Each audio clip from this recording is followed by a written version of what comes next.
Hello, everyone, and thank you so much for joining us for today's webinar. Today's session is on the 2021 State of Secure Development and ATO in the U.S. government agencies, key findings and recommendations. In this webinar, you will learn more about the current state of secure software development based on a recently released research study, the State of Secure Development in ATO in U.S. government agencies 2021. This study examines the current secure development landscape within U.S. government agencies, including methodologies, tools used, and DevSecOps implementation challenges. Before I introduce you to our speakers, let's quickly go through some housekeeping items. A recording of this webinar will be available after today's event. You will receive an email with the link to the recording, and we will also be publishing the recording in the resources section of our website. Also, we encourage everyone to raise questions. Please submit your questions into the Q&A box and we'll address them throughout the session. Lastly, if you would like to follow up with us or if you have a topic you would like to see covered in a future webinar, please email us at contact@securitycompass.com. Next slide, please. So I'm pleased to introduce you to today's speakers, Gary Edwards, co-founder and president of Gulfdale Consulting, Jay Ryan, U.S. Federal Government Program Manager at Security Compass, and Joseph Rowe, U.S. Federal Government Solution Engineer at Security Compass. Without further ado, Jay, I'll hand it over to you. Awesome. Hey, good afternoon, everyone. Appreciate you joining us. I'm really excited to be here, especially with this great company we have with Dr. Gary Edwards here with us today. So looking forward to the rest of the presentation. So kicking off real quick, what's in this for you? Benchmark, we're going to talk about what the results show and how do you compare. Accelerate, where are others gaining speed and how can you improve? Streamline, areas where time to compliance are being improved and achieve, how you could reach ATO and CATO sooner. So just to talk on this, we went out and did a fairly in-depth polling of the US Fed space. Gary's group really helped us do that in a very scientific approach, and he's going to speak to that here in a moment. But we were really encouraged by the results and the participation from the community, and that's what we're going to talk about today.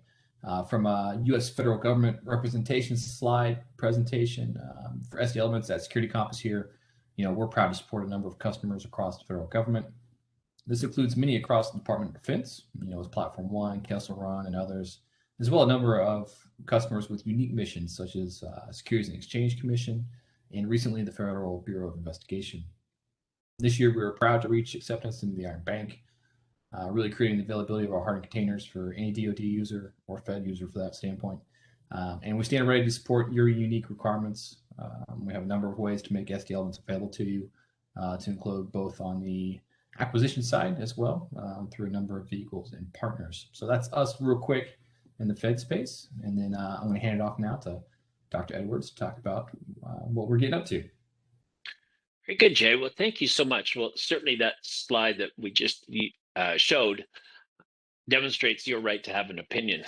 Worked comprehensively in this space. And what we wanted to do is combine your experience with some good quantitative research and the opinions of people who work at all levels of government in the U.S., local, state, and federal government agencies. So we went out, it's a hard audience to get to. I'll be candid with you right from the beginning. Some people in this space are quite shy to talk on a survey, but nonetheless, we were able to speak to over 120 people, 122 as you see here, representing all three levels of government. And we wanted to talk to people who were on the ground, quite involved in terms of software development, and obviously, and particularly, involved in cybersecurity, secure coding standards, regulations, et cetera. And we conducted this research independently.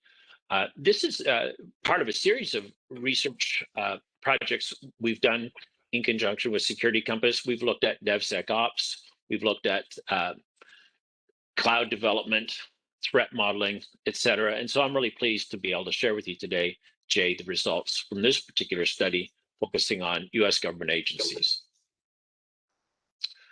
And as I said, we wanted to talk to people who were quite involved and quite knowledgeable about the space of which we've made all these inquiries.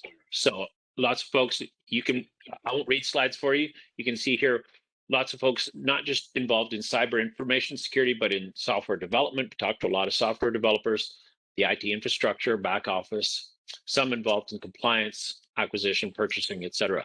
And then we want to talk to people in terms of the a focus in their job that many of them are involved in the programs and project management involved, and all the way through here, as you can see, to acquisitions. So various roles, various responsibilities with respect to cybersecurity in government agencies. And then we want to talk to people from a range of different vantage points, if you will, all the way from the C-suite down to individual contributors. And in every case, we wanted to make sure they had at least an average, many of them a good or an excellent knowledge of secure coding standards. Now, we included those who had an average because we also didn't want to just bias these results to people who are really in depth and knew what they were doing. We wanted to get us, because not, Jay, you'll better inform us based on your experience, but not everyone has the experience that they need. We wanted to talk to people who had or should have relevant experience, but we wanted to hear a gamut of opinion from across the board. From your own dealings, Jay, I mean, does this look like the kind of folks that you deal with in various government agencies that you work with?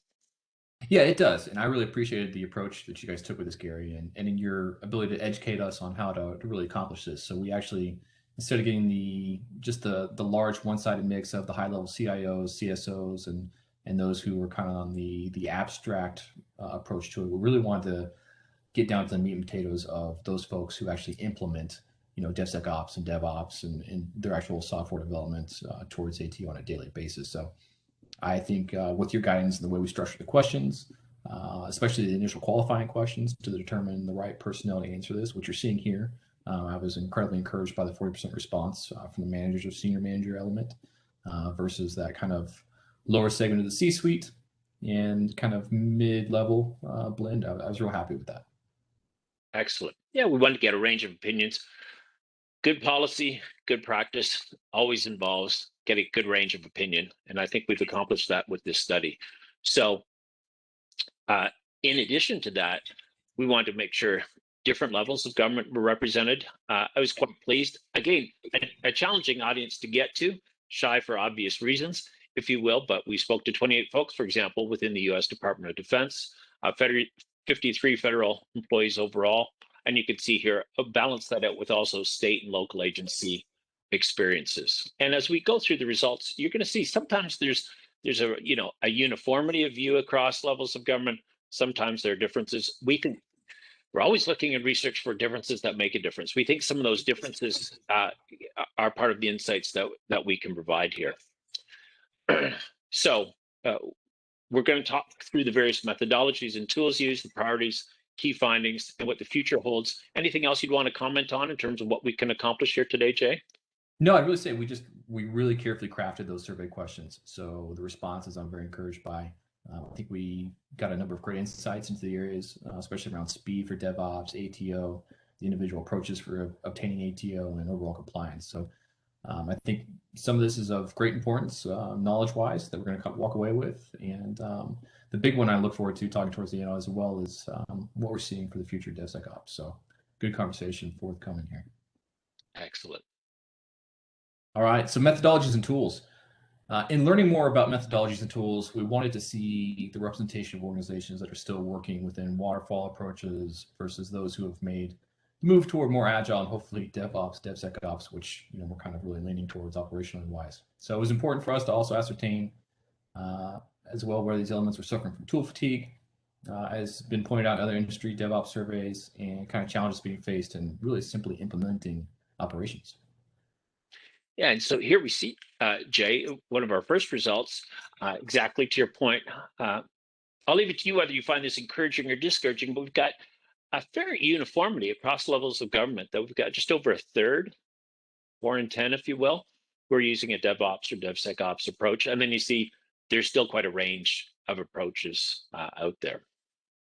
Yeah, I mean, clearly the ones that are still kind of lagging behind in the waterfall scrum kind of area, it's discouraging to see, but what's encouraging is how fast DevOps and DevSecOps have been adopted. So you would have seen much different numbers, even as late as 2020, 2019 timeframe. I think this would actually been lopsided the other direction. So very pleased to see kind of confirmation results that people are really getting on board with DevOps approach, and it's picking up not just in federal but across the board for local and state.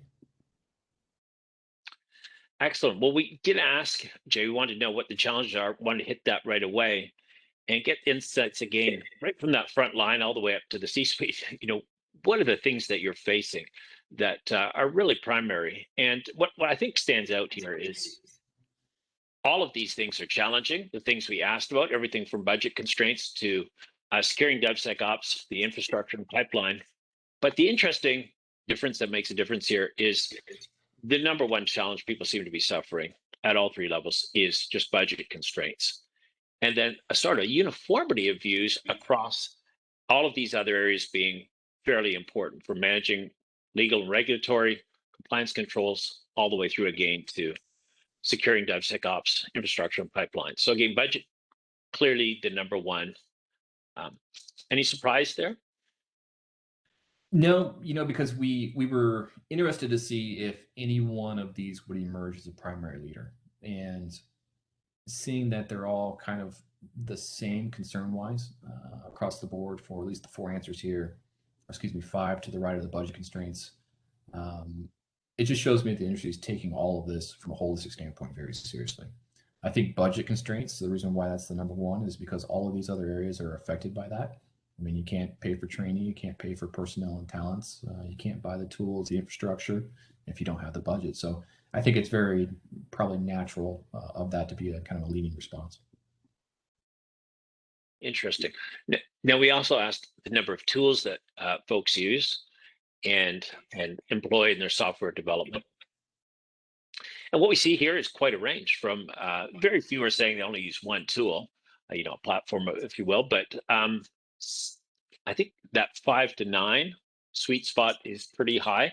The other thing I want to point out here is there's a lot of folks here, roughly a quarter or so, depending on what level you're talking to, but a quarter overall saying they don't know. Now, it's not shown on the slide here, Jay, but I went back and looked and dove into whether or not this result held up for those who are creating their own software versus implementing others. And for those who are involved in the creation and deployment of software, the build and deploy, that don't know, not sure, drops down precipitously, as you'd expect. If you're building it, you know the number of tools you're using. But that said, it's interesting, I would think, that most are saying in this, the modal response, if you will, is in that 5 to 9 range. Yeah, I think that's probably running average. The 2019 through 2020 DORA and the 2020 ATO call were showing pretty high numbers as far as 10 plus, as far as tool usage goes. So it's interesting to see that we're kind of coming down in that 5 to 9 range as far as the average goes. That's a good thing because tool fatigue was one of the highlighted issues that we'd seen previously. And so to see that we're kind of getting a handle on that as a community is very encouraging. Excellent. All right, priorities. So our focus was primarily on if organizations were working to shift security left, right? And their progress at increasing their speed in doing so and getting apps into production. Those are the results we really want to see from a priority standpoint. So looking forward to these results, Gary. Very good. Well, shifting security left, I know it's got a lot of different definitions out there, but if I may, and you can correct me and certainly clarify that it's more complex than this. It's essentially about being more proactive. And you can see for just over half are saying it's shifting security left is either their top priority or one of their top 3 priorities. So you combine those two, that overall, that 28%, the 27%, you've definitely got, a thin, but a majority of folks saying this is a priority. And that holds pretty much across, there's some differences, but that holds across levels of government. Yeah. Any surprises there? No, it aligns to what everybody's moving towards with DevSecOps. I find the percentage to be in line with those who say they adopting DevSecOps, which shows us the math plays out. I like also that the number of folks who don't have it in their top 3 priorities is also dramatically reducing, especially amongst state agency and local agencies, right? Having shifting left in the top 3 at least of what they're doing from a security standpoint is incredibly encouraging and shows that they are moving towards that DevSecOps, moving away from the waterfall and the real gated approaches to software production. So definitely very encouraging. Excellent. Well, get stuff done. You want to get it done quickly, as much as you can, and responsibly with quality. So we want to ask, how important a priority is increasing the speed at which your team onboards and develops, deploys applications in your organization? Again, we ask this scale around how big a priority it is.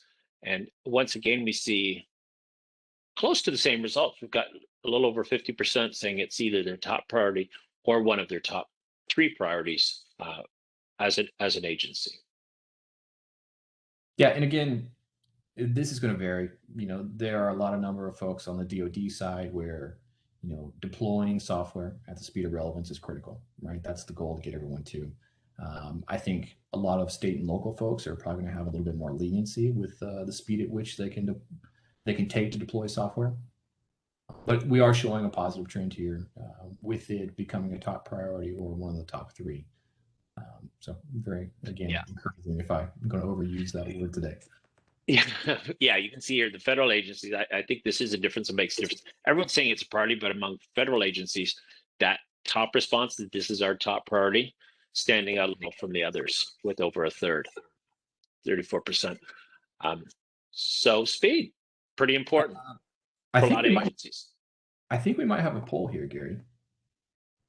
I have a. I love them, Jay. You whispering in my ear. So, poll here, and we encourage everyone who's participating to answer this. What's the?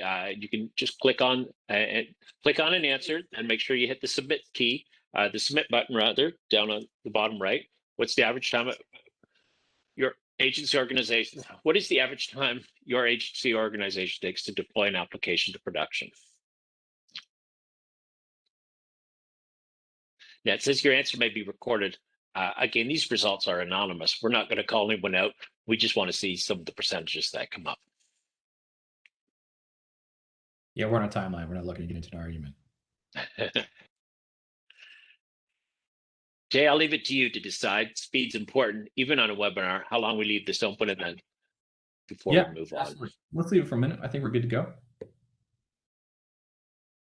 Okay, I'm going to close this polling panel and move right along.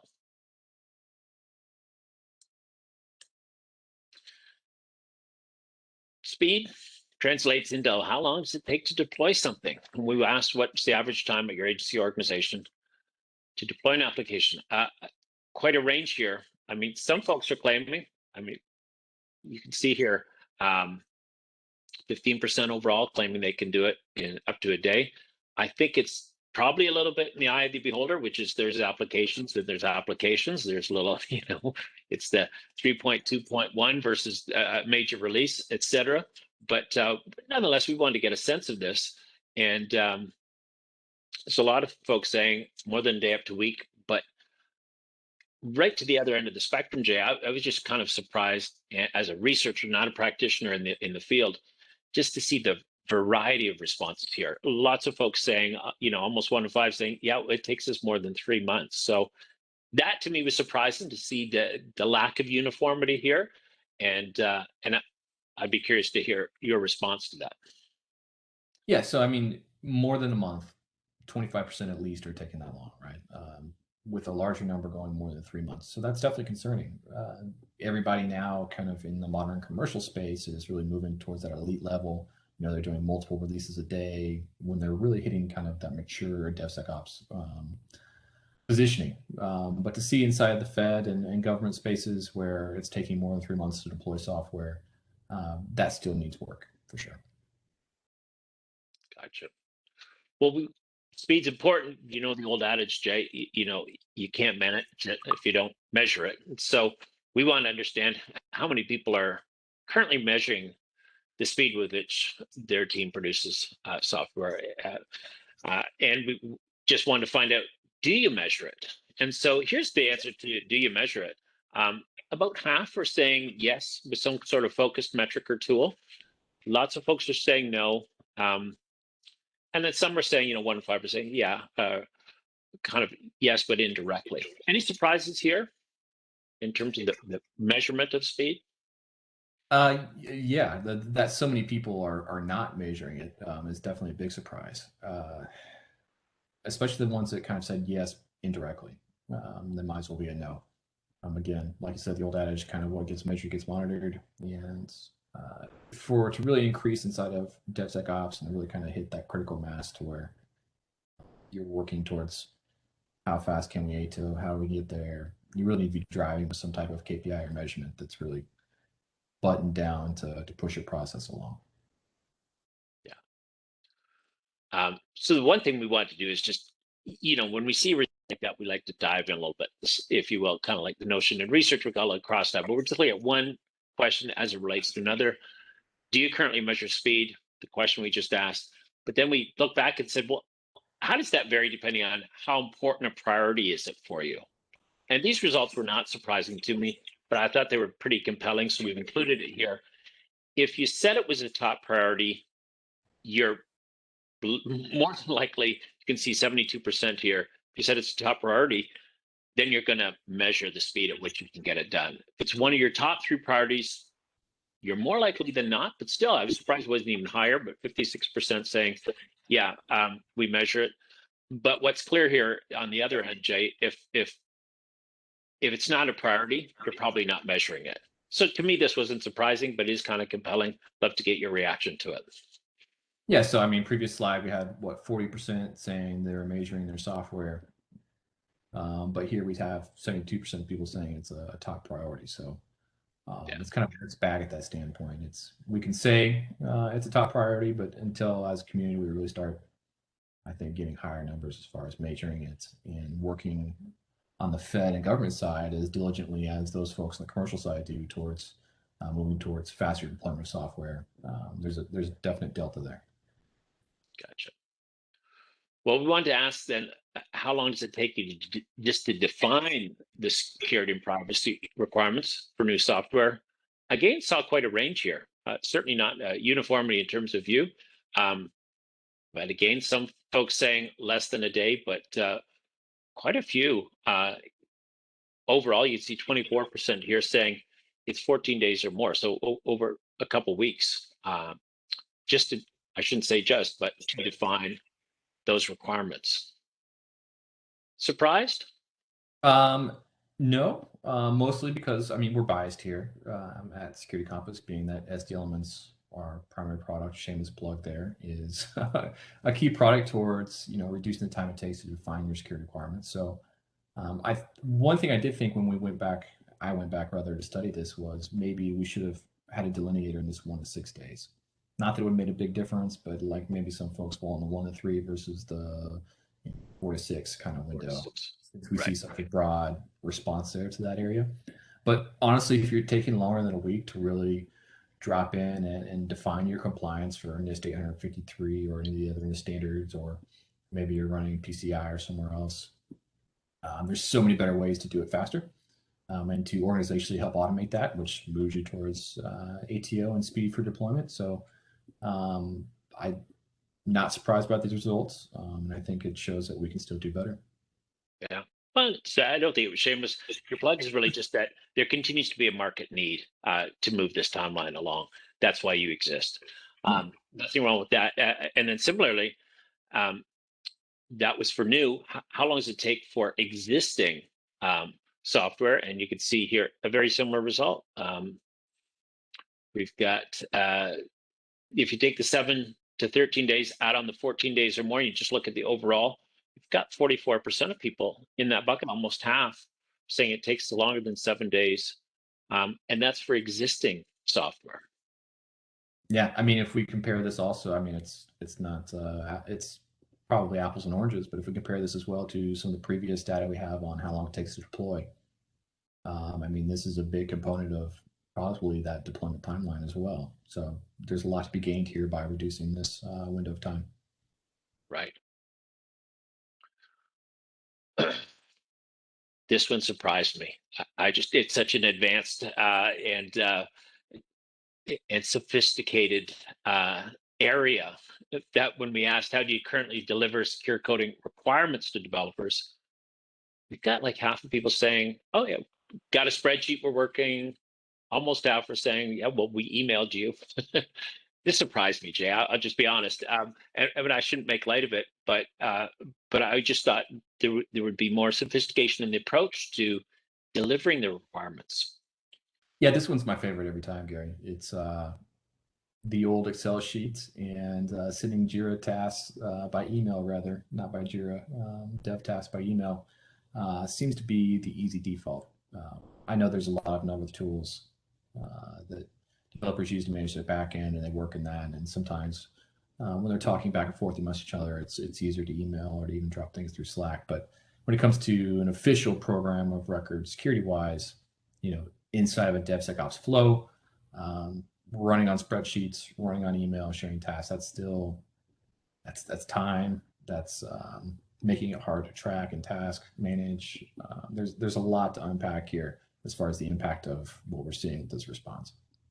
Yeah, worked with, done research for a lot of different types of software development in the digital space, and as everyone knows, I'm just speaking to the converted here, but it's just spreadsheets, emails. This is a terrible system of record. Even if it's somebody's doing it efficiently, it's a terrible system of record. Just to show that even if you've done it right, how do you demonstrate that to others? So, absolutely, fairly glaring.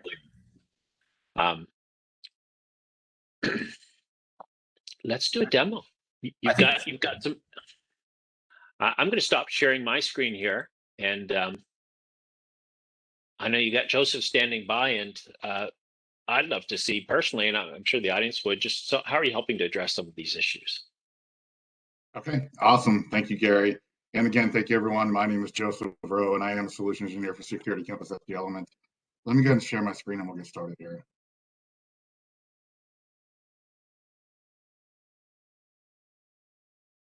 Okay, can everyone see my screen? You're good to go, Joseph. Okay, so what I would like to do is to walk you through onboarding either a new or an existing application into SD Elements. And we saw in the previous data that a lot of times when we're gathering information about a project, it's done very manually. It's done via a spreadsheet or emails, and that stuff is very hard to track. And at the same time, as you go through that, a lot of times you have to take the time to actually decide what's relevant to those tasks. So I'm going to show you our approach, which is that you're going to fill out a survey, and we're going to answer questions about the application at hand, right? What is it? How does it behave? What's the technology stack in play here? How is it being deployed? What are maybe some compliance or frameworks that you have to adhere to? And from there, SD Elements is going to take that information and it's going to automatically prescribe controls or countermeasures, if you will, to potential problems that we've identified that are tracking against the standard that we put into place, whether that's NIST RMF, CNSSI, or something else completely. I'll then walk you through how these controls are actually actionable so that the developer has everything that they need in order to properly implement that control. And then we'll show you how we'll actually get that information into where the developers work in their everyday life. So I've got the survey up in front of me. Now, someone that's very familiar with the application at hand is going to fill this out, like a lead developer, maybe a project manager, perhaps a security SME, and they can probably expect to spend about 25 or 30 minutes when they're first going through this. I'm going to walk through it really quickly because really what we want to see is what comes out as a result. So I've told SD Elements that we're building a Java 2E web app here, and as a result, it's going to pre-answer some of these questions, but it's going to start and ask me about the architecture environment. Are we dealing with a microservice or maybe an IoT ecosystem? Maybe this contains multiple components to communicate through a network. An application type, it's a web application, it's a Java 2E web app, so it's pre-select that here. We can answer things about this, such as context and characteristics. Is it a financial application? Maybe it's handling health data. Maybe it consumes or provides cloud services. Platform and language, we're going to answer additional questions that will give SD Elements the ability to dynamically bring in additional content that's going to further help the developer, like code snippets or walkthroughs. Real fast, what are the web technologies that we're using? What are our database technologies, a SQL or NoSQL database? Java technologies in use is a Java app, data formats. Features and functions, if we're going to answer, how are we handling things like authentication or authorization? What are our protocols that we're using? What are some compliance requirements that we need to adhere to from an organization standpoint? Right? What laws are we subject to? What things does this need to apply to? Is it NIST RMF, NIST Standard 53? We can simply select that, select the impact level that we're tracking against, and we will have the proper guidance on how to make sure that we adhere to these proper standards. And we do have additional coverage for stuff like CMMC or CNSSI, DICAT, ASDCA. On development test tools, again, what are we using to help build this? And then deployment options. How are we deploying this? Are we using AWS? Maybe we're using Azure. Which specific services are we using? And with those, you will receive guidance on how to properly configure, deploy, and secure those based off of CIS benchmarks. Same thing goes with containerization technologies, such as Docker, Kubernetes, or OpenShift. Now, if you've gone through this with the survey, or sorry, with your manual spreadsheets, you then got to kind of decide what you're sending off to the developers. Sometimes there exist multiple different versions of that, and that can all cause a problem. But SD Element stays up to date, and we're updated at least every 6 weeks. And with that, when I click Save and Continue, it's going to first ask me to select a risk policy for this project, which is setting the minimum bar that this application needs to clear in order for it to be considered compliant. And ultimately, it's a filter on what gets brought in the scope. So in this case, we're telling it, hey, we only want NIST RMF controls to be brought in the scope, and we're going to filter on that. So again, we're going to track against the standards that need to be put in place. So I'll hit continue. And here in a moment, a group of controls are going to come up based upon potential problems that we've identified that are tracking against the standard that's been put into place. In this case, that's NIST RMF. Now, we've automatically generated this. You don't have to take your time and decide what's going to be brought in the scope. SD Elements does that automatically from its more than 2,000 controls that we have within its library. So just to level set what we're seeing here, we've got the controls and they're ranked out on a priority scale of 1 to 10, 10 being the highest priority, 1 being the lowest. And over here, we've got the status from SD Elements, whether it's complete, incomplete, not applicable, or so on. A big part of what we're asking the developers to do is to start thinking about security from the very start. So when they start making changes to existing software or new software, right, after you run your scans or your pen test, they don't have much to say other than good things. But in order to do that, we've really got to give them everything that they need in order to be successful. And that's due to the fact that, generally speaking, most developers are not security experts, and they're most certainly not experts on NIST RMF. So let's take a look at one of these, and this is very universal, but let's say as a developer, I've been assigned this task, T21, ensure all data in transit is encrypted using secret TLS channel. I've got the problem written out for me very plainly. I've got the solution that's very robust and written out step by step. I'd like to walk me through this. How do I accomplish this? How do I enforce this on all pages? What's the choice of cipher that I should be making? And then down here at the bottom, so it's selected we were using Lambda for AWS, it's dynamically brought in this additional section here too. What's more, the developers have additional content to further help them, like what we refer to as just-in-time training courses. And these are short courses, 5 to 10 minutes in length, that a developer can take right within their learning flow or workflow, learn about the problem, learn ways to mitigate it. Then they can take what they've learned, implement it right then and there. And we believe that's beneficial to them as opposed to seeing security training usually once or twice a year, where it could be a while before they actually have to implement that knowledge. And oftentimes they haven't retained a whole lot of it. What's more, developers will actually get how-tos, right? As in code snippets that they can copy and paste. Or maybe walking you through doing something within a particular system. Like how do we enable an encrypted connection to a database engine? And we did select that we were using MySQL there. So we've got that particular example here. Now, we said we do not want the developers to have to work within SD Elements. So what we can actually do is we can actually integrate in SD Elements with the issue tracker of your choice. And there's about 10 or 12 that are supported, but I'm going to show you the Jira integration. So we've done the Jira integration. We've sent that control into a Jira backlog. So the developer can actually work through this right within their regular workflow. And they've got all of that same information that we just went through there. We've got the solution, we've got additional context around the choice of software that they should be using. And down here at the bottom, they're still going to have their how-tos, their code snippets. And even those just-in-time training courses are available right here within Jira. They never actually have to learn SD Elements. And when they're done, they have the ability to tell that this has been done, and we will get into the traceability when we get the second half of our demonstration. But for right now, that's it for this demonstration, and I'm going to pass this back on to Gary to wrap it up. Thank you. Well, thanks so much, Joseph. Awesome, Joseph. Great job. I feel like you just solved a lot of problems in the world. Absolutely. And as we were doing it, I was thinking, this would be hard to replicate in an email. Sorry. Just think of our last slide. Very good. Thank you, Joseph. We're going to look next at Jay. Yeah, ATO, excited about it, right? Authority to operate is probably the reason why the majority of you are here. It's the panacea of government development, right? So we spend a lot of time here at Security Compass talking about it because it's the primary driver to our government customer base. We asked several questions in an effort to determine, which approach to ATO, standard, fast track, or continuous was the most prevalent. And more importantly, how long on average was it taking to reach ATO? That's what we're really interested in knowing. So we're happy to see the results. If you're a federal agency, by the way, joining us, this is a strong window kind of into seeing where you're comparing. So looking forward to it. Very good. Well, here it is. Survey says, well, what is your current approach to achieving authority to operate, ATO, within your organization? I pick out the don't knows, not sure, so we could just see, people who know what they're talking about on this particular subject. You can see at the federal agency level, 33%, an exact third, are using continuous ATO according to our survey. Even more so at the state agency, less so at the local agencies. Yeah, and that kind of tracks out, to some of the other questions we already asked. 38% response, those moving towards DevSecOps, 30% leaning towards the continuous ATO process, right? They kind of go hand in hand from an infrastructure as code standpoint and helping each other out. But it's great to see that fast track ATO and continuous ATO have such an adoption. That's really both kind of two approaches that are helping reduce the time to getting software out the door.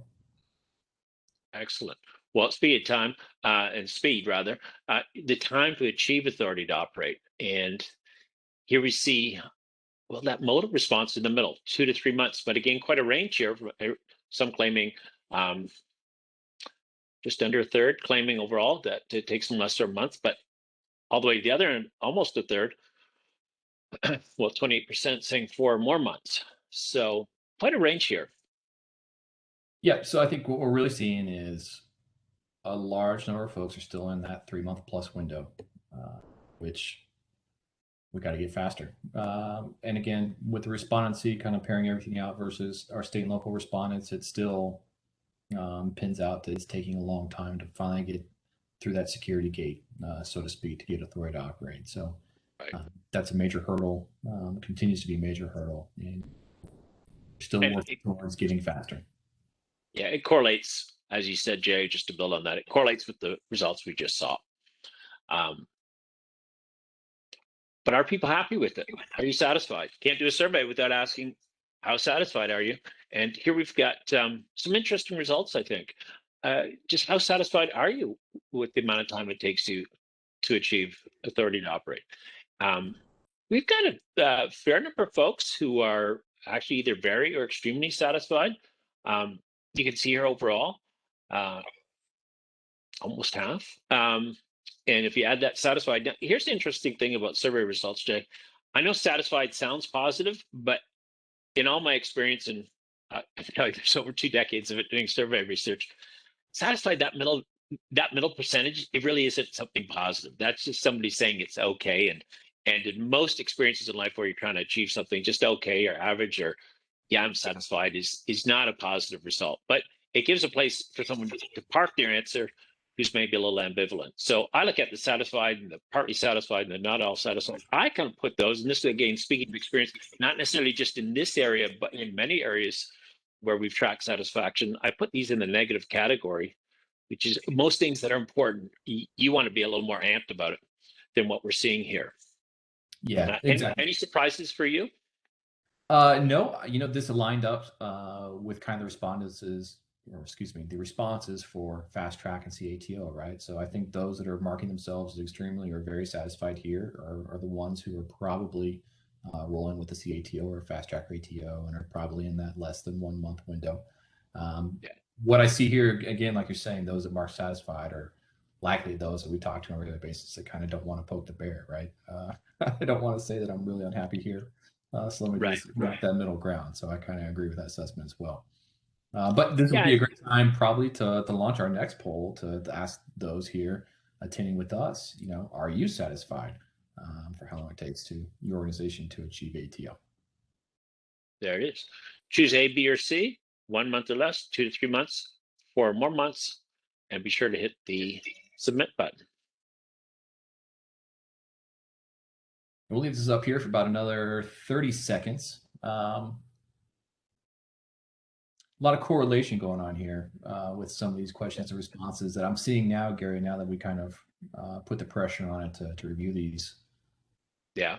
Again, you've got like 4 out of 10 people who are in that. Look, I've got a speedy process. It's working fairly quickly. I'm pretty satisfied. We didn't expect them to be exact, but it makes sense, at least to me, that they're lining up together.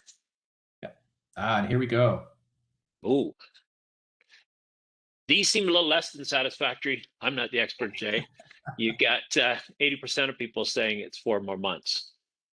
Yeah, so I think what we're seeing here is, there's a good reason why you're here on this presentation with us. You have an interest in improving the time it takes for your organization to achieve ATO, and because you're not happy, it's running too slow, and there's just software that needs to get out the door to improve both the lives of your users, and if you're on mission-driven side, which we very much feel for and appreciate, you got to get out there to the people that need it the most in the field. So. Encouraging results here that you're here for change. So happy with that as well. That's great. All Gotta right. comply. Compliance is probably one of my favorites here. Yeah. We could have spent a lot of time in the responses in this area. So I think we've got a pretty good narrowed down to some key results. As the standards are a major component of what we do with SD elements, this area is very close to our hearts, and helping customers improve in their understanding of the compliance requirements and really implementing those in a better way, a more task-oriented way, a way that just makes sense to increase speed and coverage is really what we're all about. So I love talking about compliance. You can hit me up anytime offline, and we could go all day with it. Very good. Well, we asked an agreement scale from strongly disagree to strongly agree. What's your feeling around how your organization regularly keeps up with new compliance standards and practices? And what we see here is my organization regularly keeps up with new compliance standards and practices. We see half are saying that almost half are saying that they strongly agree that they keep up. Another 39% saying they agree that it does. So not a lot of people disagreeing that they're paying attention to compliance. So I think I would also be interested, I think we talked about this before, is doing a deeper dive analysis on breaking this out against, if we had the data, the folks who responded to this who are actually security-driven individuals or professionals, and those are kind of in the development or other spaces. I think I see a little bit of a bias here, just going off of what I experienced in the day-to-day, speaking to folks. Whereas keeping up with the compliance and standards and the regs and really implementing them is actually a challenge with most organizations. So I took issue a little bit, I think, with those that agreed here from that side. It could be, Jay. I mean, I don't. We do these. We do surveys. I do them for a living, but there's always a question where you wonder if there's a little bit of social desirability. Like, I know the right answer I should give. This might be one of those examples. And when people say they regularly keep up, they're not saying it's easy. Sure. They're just saying we do it. and so I think that's another perspective to keep as well. Yeah, I just I gave just one against the temp in the pool, right? You tell me it's 85 degrees, and I stuck my toe in there. I was like, you think so? Yeah. Well, we did ask, and to that point of like, whether you say you do or not, like, how long does it take you? Like, how much time are you spending annually just researching and maintaining your knowledge of cybersecurity standards and regulations? And again, as we've seen with other results regarding time, quite a range here, but most people are not saying like it's less than a day. They're taking, many are taking 7 to 13 days. You get that 36% for the overall. Add on the 14 days or more, get another 19%. So you've got well over half of people saying it's a substantial amount of time. this isn't doing it. This is just making sure you're knowledgeable about what you're supposed to do. Yeah, absolutely. And this is a hard job. Staying up to date on the changes and additions, and when major breaches happen and changes need to be made technology-wise, and everything kind of works to catch up to those issues. I mean, it's a lot to stay on top of all of that. It's a daily basis deal here for our content team, and a lot of the folks in our advisory team who are very attuned to what's happening on a daily basis. So if you're a developer out there, it makes sense that you're spending at least a week, a year inside of remedial training, on the job training, just staying abreast of what's happening inside of the compliance world. So these responses all make sense to me. I would actually be willing to bet if there was some type of measurement or KPI tool people were using for this, it's actually a much greater length of time. Right.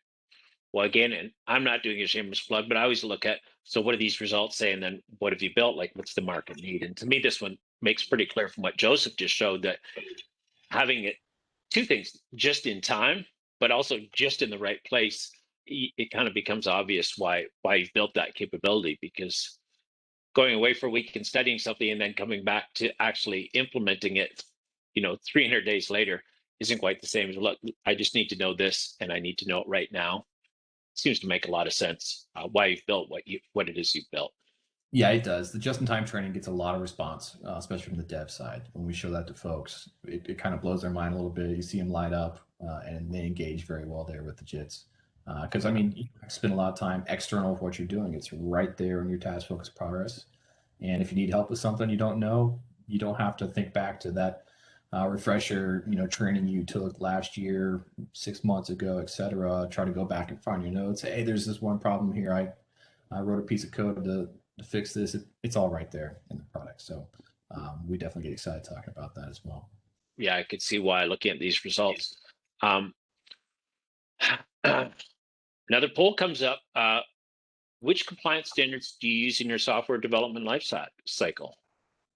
And we've got from A to G, and then another, feel free to write in your other. Yes, we got your thoughts on these. Yeah, we got a pretty broad spread here. NIST 853, of course, is probably the most broad overarching one for a number of folks, or ASVA. And then some of you are very focused on certifying the stack and doing like container security with 800-190.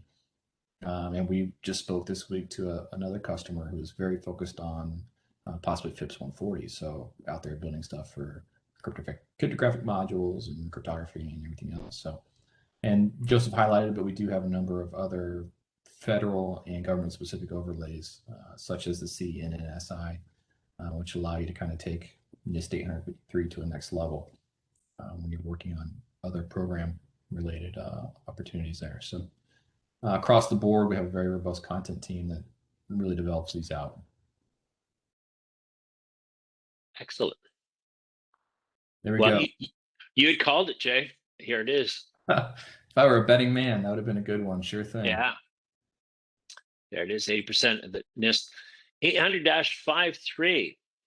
For those in the know, made sense to you. We're about 80-20 here. Yeah, I probably would have bet it was about 70-30. So it's interesting, but very good results. Excellent. Well, how much time do you spend on each release, pardon me, tracking implement controls and artifacts to demonstrate to authorizing officials that you do meet cybersecurity standards? Got to say it one more time, quite a range here, but you've got overall 28% people saying they spend 3 or 4 days, a lot more than are saying less than a day. Yeah, I can see if you're not working high volume, if you're just a developer and you're tasked, you got 1 or 2. But if you're doing some high volume and you've got a number spread everywhere, especially if you're also a security person kind of creating these tasks and push these down to the dev teams from a cybersecurity standpoint, I would expect to see longer than 3 to 4 days if you're still using spreadsheets and email for that purpose. But we should have kept our scale going, I think, is what you're saying. Yeah, but it's good to see that there is a decent respondency here for that less than a day or less than 2 days. That is encouraging. Excellent.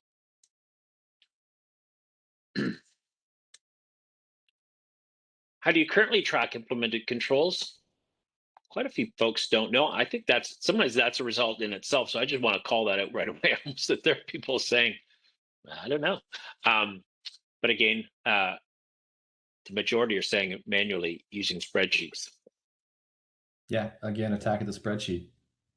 It's 2021. We can do it better and faster, right? We have the technology. Well, Joseph, I think that was your cue. I'm going to stop sharing, but got the technology. Let's take a peek at it. Okay, awesome. Thank you, Gary. Let me share my screen again here. Okay, so just to recap what we did last time, right? We answered the survey. Essentially, we answered what are we building today, right? That's our information gathering. SD elements automatically generated the controls that are tracking against the standard. Those controls are actionable by the developer, and they've been pushed into a JIRA or some other issue tracker backlog. So at this point, let's talk about ATO and compliance. And we all know that as a product of ATO, there are actually things that you have to do in order to meet that standard, right? Like NIST RMF, or maybe you're using CNSSI or something like that. But not only are there controls or things that you have to do, but you also generally have to show that those things have actually been done as well. You have to prove it, so to speak. So I'm back here now in the developer's JIRA, and let's say I've taken this control and I've worked through it. I've done everything as recommended, and now I can actually come up here, change this to do to complete, and that will actually transfer back into SD elements, and I will actually have traceability back into who did what and when it was done. Okay. From that point, you will probably want some sort of additional validations besides just the developer attestation that we have over here. And that's where SD Elements is going to integrate with tools that you already have, like say your SAST or your DAS scanners. And we can use those tools now rather than as a remediation piece, which means you have to go back and fix something, but as a validation piece, because your developers should be working through the controls up front and doing them right the first time. So I don't know if you've noticed, but over here on the right, we do have colored flags next to a lot of these controls. And a colored flag indicates that we have some sort of result back from the scanning tool. And if we click through to this, we can actually see exactly what we've got here. Excuse me. So we have a red flag, and the reason why we have a red flag is that at least one of our tools that we've actually scanned with has found a problem. And if we look through to this, we can find exactly what the problem was. So we've got 2 counts of reversible one-way hash. So let's say maybe your developer had signed off on this, but when you run your scan, you've got an obvious problem. So you can actually set up SD elements to the behavior that when it receives its results, it can automatically change this back to incomplete, send it back into the developer backlog, have them work back through it, at which point they can fix it, they can resubmit, and we can rescan. Now, if this is being done properly and the developers are actually taking the controls as necessary and as they should, and they're actually integrating them in, then you should be largely getting green flags out of your scanners, which green means the scanner says it's good to go. SD Elements has confidence in that result.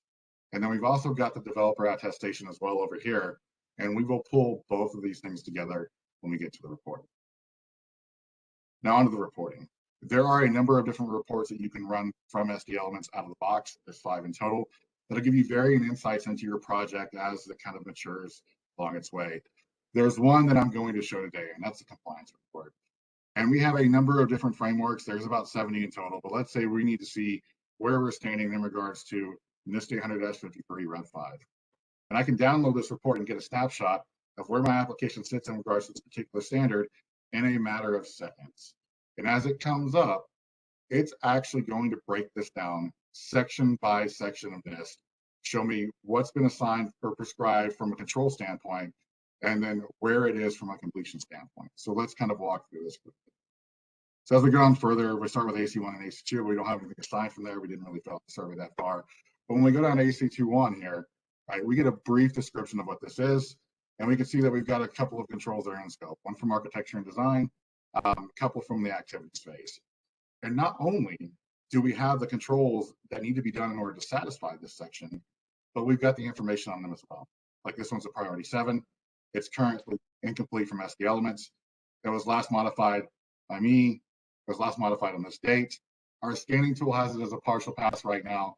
And this is the last person that either ran that scan to the verification or the manual on it. As we go on further, it'll give us a very good understanding section by section of what needs to be done, who's done what and when, right? And what does your scanning tool have to say about it as well? And then we also give you what's not in scope for this particular project. You may ask yourself, well, what is this?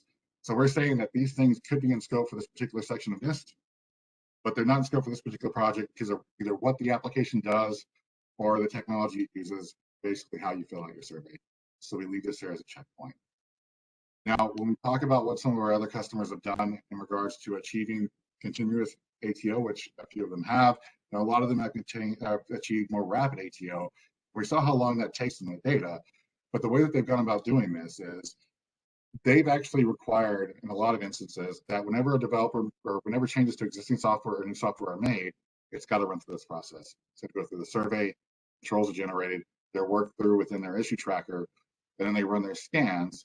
And at the end of the day, they come to a slightly modified version of this 100-3 report, maybe one where they've sat down with their assessor, maybe made a few tweaks to it, agreed upon the standard at hand, but then they can actually show this to the assessor and say, hey, look, here's the agreed upon standard that we came up with. Here's what was assigned as a result of that scanner. Here's who's done what and when. And here's proof from our scanner that this has actually been done correctly. And that's really how they've helped to facilitate either that continuous ATO or that more rapid ATO that everyone is looking for. And with that said, I will send this back to Gary to wrap this up. Joseph, thank you so much. Impressive.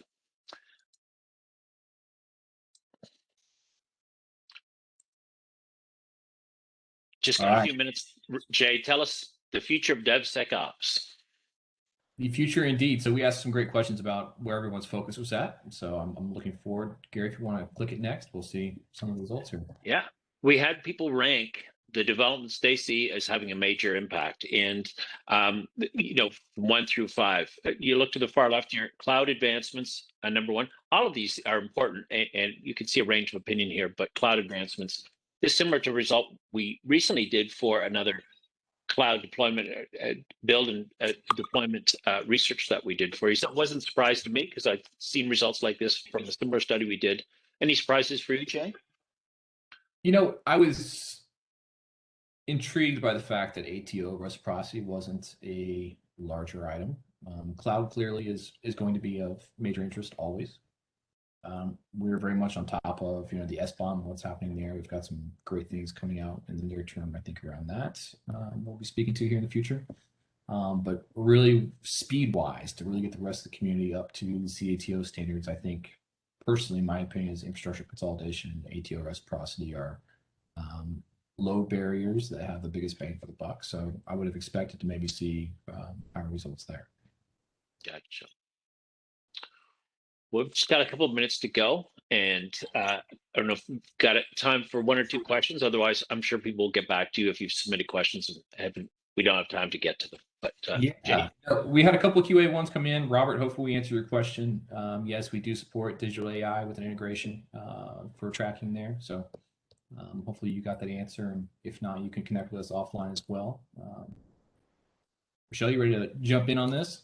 Yes, definitely. So thank you again to our speakers for an engaging and informative session. And thank you to our attendees for being here today. If you have any questions for our speakers, please email contact@securitycompass.com and we will get back to you as soon as possible.